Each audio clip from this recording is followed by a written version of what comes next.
So చాలా దారుణం ఈ రకంగా వ్యవహరించడం. సో ఇంతకుముందు కూడా వైఎస్ రాజశేఖర రెడ్డి గారి పరిపాలనలో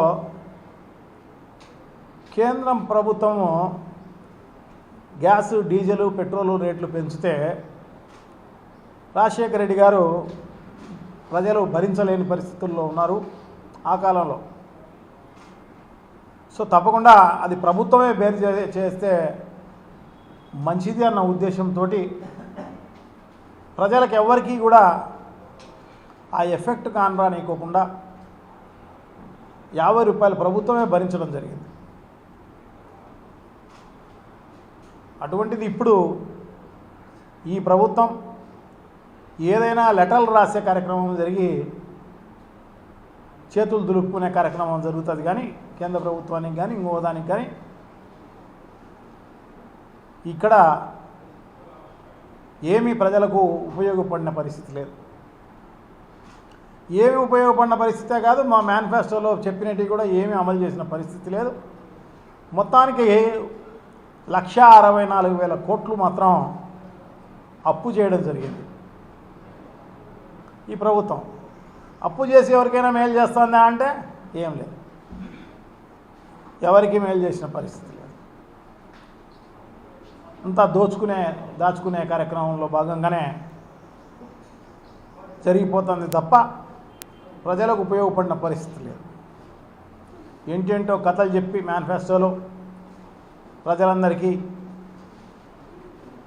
అవి ఇస్తామని చెప్పేసేసి నీకు 15,000, నీకు 15,000, నీకు 15,000, నీకు 18,000, నీకు 18,000, నీకు 18,000 అంటూ ఆ రకంగా చెప్పి ఒక్కటి కూడా ఇవ్వకోకుండా, అలాగే కరెంటు ఛార్జీలు ఈ వైఎస్ఆర్ కాంగ్రెస్ పార్టీ ప్రభుత్వం పెంచుతోంది ట్రూ అప్ ఛార్జీల పేరుతో. సో పెంచుతోంది, మేము ఆ ట్రూ అప్ ఛార్జీలు అనేటివి ఉండవు, భవిష్యత్తులో ఉండే రేటును కూడా తగ్గించే కార్యక్రమం చేస్తామని చెప్పి కరెంటు ఛార్జీలు కూడా చెప్పడం జరిగింది. కానీ కరెంటు ఛార్జీలు మాత్రం ప్రతి 15 రోజులకోసారి ప్రతి నెల పెంచే కార్యక్రమం జరుగుతుంది అన్నమాట, ట్రూ అప్ ఛార్జెస్ పేరుతోటి అన్నమాట. ఎంత వస్తుందో బిల్లు తెలీదు. సో దానివల్ల కూడా నిత్యావసర సరుకులు పెరిగే కార్యక్రమం జరుగుతుంది. అదే కాదు, మిగతా ఏ మెటీరియల్ అయినా కూడా కొనుక్కోవాలంటే కరెంటుతో ముడిపడి ఉంటుంది కాబట్టి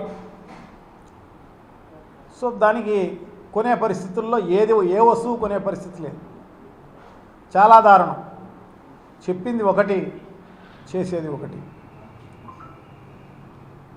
సో తప్పకుండా ప్రజలు ఇవన్నీ కూడా గుర్తుపెట్టుకుంటారు. అలాగే సంపద సృష్టి అని చెప్పేసేసి ఏమేమో కథలు చెప్పడం జరిగింది. నేను వస్తే నాకు 45 ఇయర్స్ ఇండస్ట్రీ, సో మేము ఏదో పెద్ద ఎత్తున సంపద సృష్టించేసేస్తా, జగన్మోహన్ రెడ్డి గారి చేత కాలే అని చెప్పేసేసి దాదాపు 11 నెలలు అయిపోయింది. ఇంతవరకు సంపద సృష్టి అనేది ఏం లేదు. ఒట్టి బ్యాంకుల్లోనూ మిగతా చోట్ల అప్పు తెచ్చే కార్యక్రమం చేస్తున్నారు తప్ప వేరే ఏం లేదు. వారం 5,000 కోట్లు 6,000 కోట్ల రూపాయలు అప్పు చేసే కార్యక్రమమే జరుగుతోంది. ఏమైనా ఉద్యోగస్తులకు వీళ్ళకు జీతాలన్నా కరెక్ట్గా ఇస్తారా అంటే ఏం లేదు. 9వ తారీఖు 10వ తారీఖు జీతాలు ఇచ్చే పరిస్థితి. చాలా దారుణం. ప్రజలు అనుకునేది ఒకటి, జరిగేది ఒకటి. చాలా దారుణంగా ఇంత దుర్మార్గమైన పరిపాలనను గతంలో ఎప్పుడు చూసిండరు, భవిష్యత్తులో కూడా చూసే పరిస్థితి కూడా ఉంటుందో ఉండదో. సో సంపద సృష్టి పేరుది ఊరిగా చెప్పడం తప్పిందా, అమల్లో లేని పరిస్థితి. ఈరోజు P4 అని చెప్పేసి కొత్త స్కీమ్ బయటికి తీయడం జరిగిందన్నమాట. మాటలైతే కోటలు దాటే కార్యక్రమం, చేతలు ఇల్లు దాటే పరిస్థితి కూడా లేని పరిస్థితి ఉన్నట్టుంది. ఈ P4 పేరుతోటి, అంటే గతంలో జన్మభూమికి పేరు మార్చి P4 అనేది పెడతానన్న తప్ప వేరే ఏం లేదు. అంతకుముందన్న జన్మభూమిలో దాతల సహకారంతో NRAJS టైఅప్ తోటి ఏదైనా గ్రామాల్లో రోడ్లు అవి ఇవి వేసిన పరిస్థితి ఏమో ఉందేమో కానీ సో ఇప్పుడైతే అది కూడా లేని పరిస్థితి. దానికి చైర్మన్ రాష్ట్ర స్థాయి కమిటీకి ఈ సొసైటీకి చైర్మన్గా చంద్రబాబు నాయుడు గారు, వైస్ చైర్మన్గా డిప్యూటీ సీఎం గారు పవన్ కళ్యాణ్ గారు. సో ఇప్పుడు మొన్న మీటింగులు పెట్టి కలెక్టర్ గారికి, మిగతా కలెక్టర్లకు, తర్వాత ఎమ్మెల్యేలకు వీళ్ళందరికీ బాధ్యత అప్పచెప్పడం జరిగిందన్నమాట. ఆగస్టు 15లోగా నమోదు చేసే కార్యక్రమం చేయాలి అని. మార్గదర్శులను ఎంపిక చేయాలంట, బంగారు కుటుంబాలను ఎంపిక చేయాలంట. బంగారు కుటుంబాలు అయితే రెడీగా ఉన్నాయి. ఎందుకంటే తెలుగుదేశానికి సంబంధించిన ఎవరైనా నాయకుల పేర్లన్నీ ఇచ్చే కార్యక్రమం జరుగుతుందన్నమాట. 5 లక్షల కుటుంబాలు ఎంపిక చేయాలని చెప్పేసి చెప్పడం జరిగింది. దానికి రెడీ అన్నమాట. సో దాని పేరుతోటి తెలుగుదేశం పార్టీ నాయకులకు, తెలుగుదేశం పార్టీ సానుభూతి పరులకు మేలు చేయాలనే సత్సంకల్పంతో ముందుకు పోతున్నారు తప్ప ఇంకా వేరే ఏం లేదన్నమాట. సో దానికి P4 అని చెప్పేసి పబ్లిక్ ప్రైవేటు పార్టిసిపేషన్ P4 అంటే. సో దానికి దాతలైతే ఎవరు ముందుకు వస్తారో తెలియదు కానీ కుటుంబాలను బంగారు కుటుంబం అంట పేరు. బంగారు కుటుంబం అంటే తెలుగుదేశం కుటుంబాలనే బంగారు కుటుంబాలు,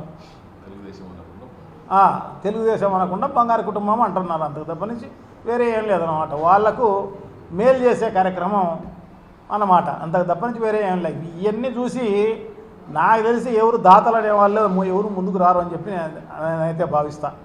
ఏదైతే ఈ పార్టీకి, ఈ ప్రభుత్వంలో పనులు చేసుకోవాలని ఎవరన్నా ఉంటారో, ఏదైనా కంపెనీలు కానీ, ఏదైనా ఫ్యాక్టరీలు కానీ, లేకుంటే ఇండివిజువల్స్ కానీ ఎవరైతే పనులు చేయించుకోవాలనుకుంటారో దొంగ పనులన్నీ, సో వాళ్ళలో ఎవరైనా ఏదైనా కాంట్రిబ్యూట్ చేస్తారేమో తప్ప చంద్రబాబును నమ్మి, ఈ దొంగ స్కీమును నమ్మి ఎవరు ముందుకు వచ్చే పరిస్థితి ఉండదు అని చెప్పి నేనైతే భావిస్తా. ఎందుకంటే ఒట్టి తెలుగుదేశం నాయకులకు, తెలుగుదేశం సానుభూతి పరులకు మేలు జరిగే విధంగా ఈ స్కీమ్ను తయారు చేయడం జరిగిందన్నమాట. సో తప్పకుండా అందరూ కూడా గమనిస్తూ ఉంటారు. ఏదైనా కూడా నిస్వార్థంగా, పార్టీలకు అతీతంగా, వర్గాలకు అతీతంగా, కులాలకు అతీతంగా, మతాలకు అతీతంగా బీదవాళ్ళకు ఏదైనా సహాయం చేస్తున్నారు అంటే అర్థం ఉంది. కానీ ఈ రకంగా తెలుగుదేశం పార్టీ నాయకుల లిస్టు రాష్ట్ర వ్యాపితంగా 6 కోట్ల మంది జనం ఉన్నారు. 6 కోట్ల జనంలో 5 లక్షల మందిని ఎంపిక చేస్తారంట ఈ సంవత్సరానికి.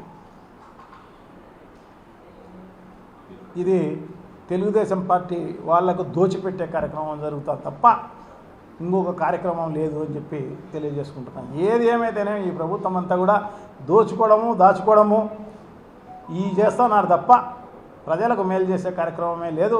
ఖచ్చితంగా ఇవన్నీ కూడా ప్రజలు అందరూ కూడా గమనిస్తూనే ఉన్నారు. డెఫినెట్గా ఈ ప్రభుత్వానికి, చంద్రబాబు నాయుడు గారికి అందరికీ కూడా బుద్ధి చెప్పే కార్యక్రమం త్వరలోనే ఖచ్చితంగా ఉంటుందని చెప్పి తెలియజేసుకుంటున్నా. అలా రాష్ట్ర స్థాయిలో రాష్ట్ర నాయకులు, తర్వాత మంత్రులు, ముఖ్యమంత్రులు వీళ్ళు దోచుకుంటున్నారు. లోకల్ లెవెల్లో ఎమ్మెల్యేలు వీళ్ళందరూ కూడా దోచుకునే కార్యక్రమమే జరుగుతుందన్నమాట. ఈరోజు ఎక్కడ చూసినా ఇసుక కొన్ని వేల లారీలు వేరే రాష్ట్రాలకు తరలిపోయే కార్యక్రమం జరుగుతుందన్నమాట. మా కమలాపురంలో కూడా కొన్ని వందల టిప్పర్లు ఈరోజు మిగతా రాష్ట్రాలకు తరలిపోయే కార్యక్రమం జరుగుతుంది. కొన్ని లక్షల రూపాయల ఆదాయం వచ్చే కార్యక్రమం జరుగుతుందన్నమాట. దోచుకునే కార్యక్రమం దాచుకునే కార్యక్రమం తప్ప వేరే ఏం లేదన్నమాట. వీళ్ళేదో ప్రజలకు మేలు చేయాలనో, లేకపోతే ఈ రాష్ట్రానికి మేలు చేయాలనో తెలుగుదేశం పార్టీ అధికారంలోకి రాలేదు. కానీ ఈ దోచుకునే కార్యక్రమానికే తెరలేపడం జరిగింది. ఒక కమలాపురం నియోజకవర్గమే కాదు, టోటల్ ఆంధ్ర రాష్ట్రంలో ప్రతి ఒక్కరూ అదే కార్యక్రమంలో ఉండే పరిస్థితి ఉంది అని చెప్పి తెలియజేసుకుంటూ వీళ్ళందరికీ కూడా ఖచ్చితంగా బుద్ధి చెప్పే రోజు తొందరలోనే. ఎందుకంటే జంబ్లింగ్ ఎలక్షన్ జరిగినా కూడా ఇంకా ముందు ఎలక్షన్ వచ్చే కార్యక్రమం జరుగుతుంది. సో వీళ్ళందరికీ బుద్ధి చెప్పే కార్యక్రమం తప్పకుండా ఈ ప్రజలు చేస్తారు అని చెప్పేసి భావిస్తూ సెలవు తీసుకుంటున్నాం. Thank you.